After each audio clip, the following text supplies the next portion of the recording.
Theorem 3 है, ठीक है। दो ट्राइंगल कॉन्ग्रुएंट कब होते हैं। अब कॉन्ग्रुएंट का क्या मतलब होता है, तो पहले हम लोग पढ़ लेते हैं, फिर इस चीज़ को मैं आपको एक्सप्लेन करता हूँ। तो पहला क्या है कि अगर कोई भी दो साइड, ठीक है, या दो एंगल और बीच का एक साइड आपका इक्वल हो दोनों ट्राइंगल का, तो फिर वो कॉन्ग्रुएंट है। दूसरा कंडीशन क्या है, दोनों ट्राइंगल का तीनों साइड इक्वल हो। तीसरा कंडीशन क्या कह रहा है कि दो साइड्स और बीच का एक एंगल जो होता है दोनों साइड्स का, वो दोनों ही ट्राइंगल का इक्वल हो। चौथा पॉइंट राइट हैंड साइड के, राइट हैंड ट्राइंगल के उसमें है, राइट एंगल ट्राइंगल के लिए है।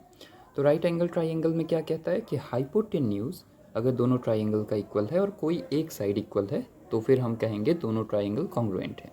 ठीक, देखो दो ट्राइंगल कॉन्ग्रुएंट कब होते हैं और कॉन्ग्रुएंट होने का मतलब क्या है ये समझो। एक ट्राइंगल है, यहाँ पे एक ट्राइंगल है।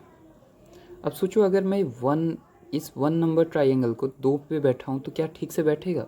नहीं। मान लो इसको आपने कट कर लिया, इसको आपने कट कर लिया। दोनों को जब आप बैठाते हो एक दूसरे के ऊपर तो एकदम सटीक बैठना चाहिए, एकदम ठीक ठीक बैठ जाए तो हम कहेंगे कि कॉन्ग्रुएंट है या समान है। अब सिमिलर ट्राइंगल अलग होता है, सिमिलर और कॉन्ग्रुएंट में अंतर समझना। सिमिलर का मतलब होता है कि जैसे एक इक्विलैटरल ट्राइंगल है, 3 3 3, दूसरा भी इक्विलैटरल ट्राइंगल है, 4 4 4, दोनों ही इक्विलैटरल ट्राइंगल है। तो अगर आपसे कोई कहे कि इक्विलैटरल ट्राइंगल की तरह सिमिलर है, तो ये भी सिमिलर है, ठीक है। सिमिलर मतलब एक ही तरह का, लेकिन कॉन्ग्रुएंट मतलब एकदम सटीक बैठ जाए, तब हम कहेंगे कॉन्ग्रुएंट, ठीक है। सही ढंग से एक दूसरे की एकदम फिटिंग उन दोनों की एक जैसी हो, एकदम समान हो। साइन क्या होता है? साइन होता है ये होता है कॉन्ग्रुएंसी का साइन, ठीक है। ओके, अब आते हैं कंडीशंस में। कॉन्ग्रुएंसी की 4 कंडीशंस होती हैं।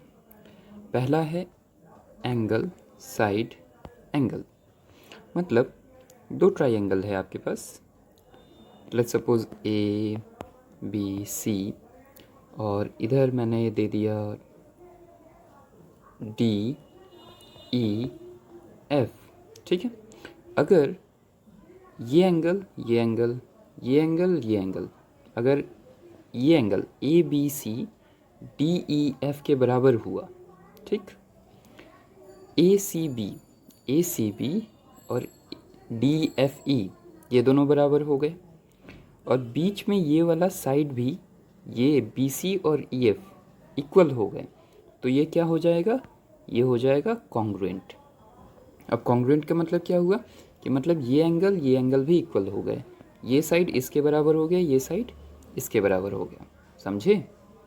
तो कॉन्ग्रुएंसी आपको इसीलिए प्रूव, हर जगह आप कई बार देखोगे थ्योरम में प्रूव किया जा रहा है कॉन्ग्रुएंसी। कॉन्ग्रुएंसी प्रूव करने का मतलब क्या है? दोनों ये और ये एकदम इक्वल हो गए। अच्छा, अब आते हैं दूसरी कंडीशन पे। दूसरा कंडीशन क्या कहता है, इसी में देखते हैं। तीनों साइड आपके इक्वल होंगे। ऑब्वियसली अगर आप देखो ये साइड इसके बराबर, ये साइड इसके बराबर हो गया, ये साइड इसके बराबर हो गया, साइड साइड साइड, तो इसका मतलब क्या है? दोनों एकदम सेम कॉन्ग्रुएंट। तीसरा कंडीशन क्या कहता है? तीसरा कंडीशन कहता है कि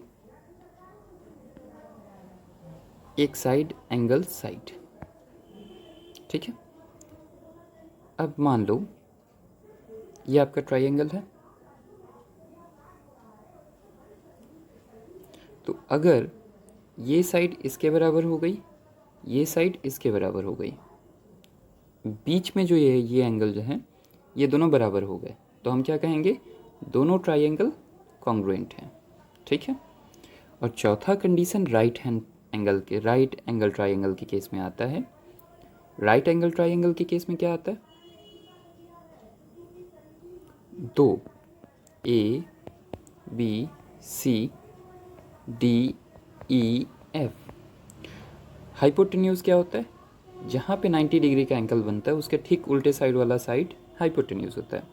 तो ए सी अगर डी एफ के बराबर हो गया और कोई भी एक साइड, मान लो बी सी ई एफ के बराबर हो गया, तो ये दोनों क्या हो जाएंगे, कॉन्ग्रुएंट।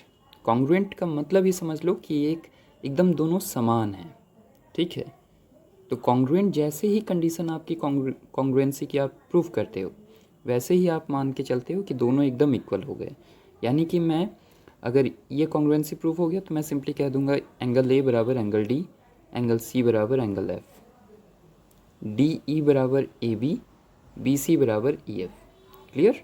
ये हुआ कॉन्ग्रुएंसी। कॉन्ग्रुएंसी बहुत इंपॉर्टेंट है क्योंकि आपके हर एक थ्योरम में कॉन्ग्रुएंसी, मैक्सिमम थ्योरम में, हर एक में नहीं कहूँगा, मैक्सिमम में आपकी कॉन्ग्रुएंसी आती है।